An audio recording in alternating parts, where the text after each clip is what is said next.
The Korean peninsula faced a new standoff between the North and South along the demilitarized zone, conducting a complicated environment. On August the 20th, North and South Korean forces exchanged fire across the inter-Korean border. The South has also raised its military readiness alert to its highest level, Jindage 1.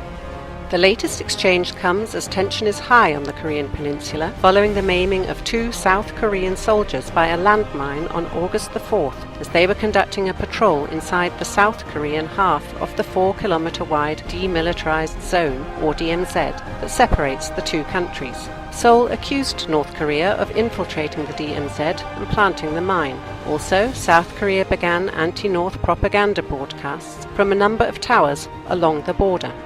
The North Koreans have issued numerous statements over the past week regarding the start of the broadcasts and the ongoing annual joint Ulchi Freedom Guardian military exercise between the United States and the South. This year's drills, that began on August the 17th and are slated to run through to August the 28th, involve 50,000 South Korean soldiers and 30,000 US servicemen. Pyongyang views Ulchi Freedom Guardian as practice for an invasion of North Korea.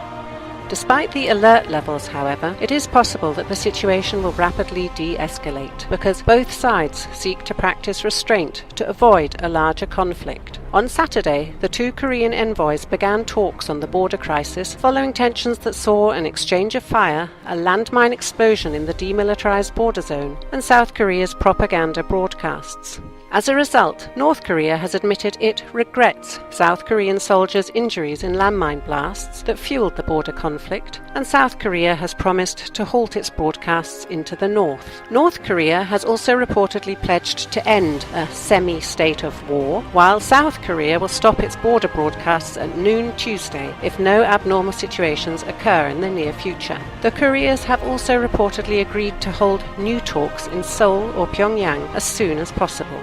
However, unlike the March 2010 surprise sinking of the ROKS Chonan, a South Korean Navy corvette, and the November 2010 bombardment of Yongpyong Island, the current skirmishes are taking place along the DMZ. Preventing a major escalation is significantly more complicated along this strip, where the presence of 2 armies in close proximity raises the risk of the escalation.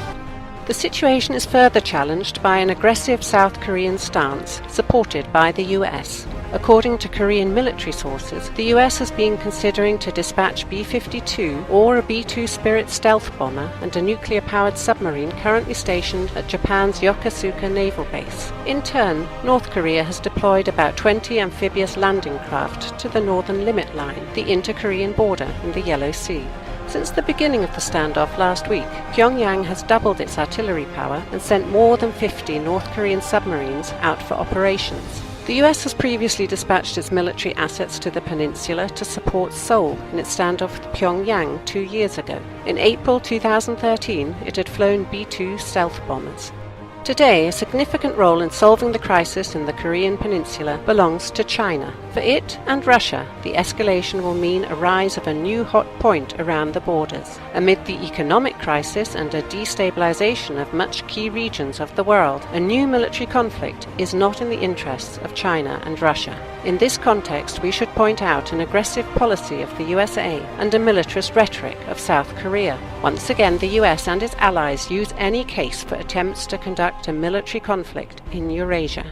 Meanwhile, the Korean conflict is still unresolved. The region periodically goes through high tension that occasionally results in bloody military collisions. Both sides are keen to avoid a full-scale destabilizing conflict, but with millions of troops facing each other across the DMZ, the risk of escalation is ever present. The current standoff could still rapidly dissipate, but it is important to remember that war is a persistent risk under these circumstances.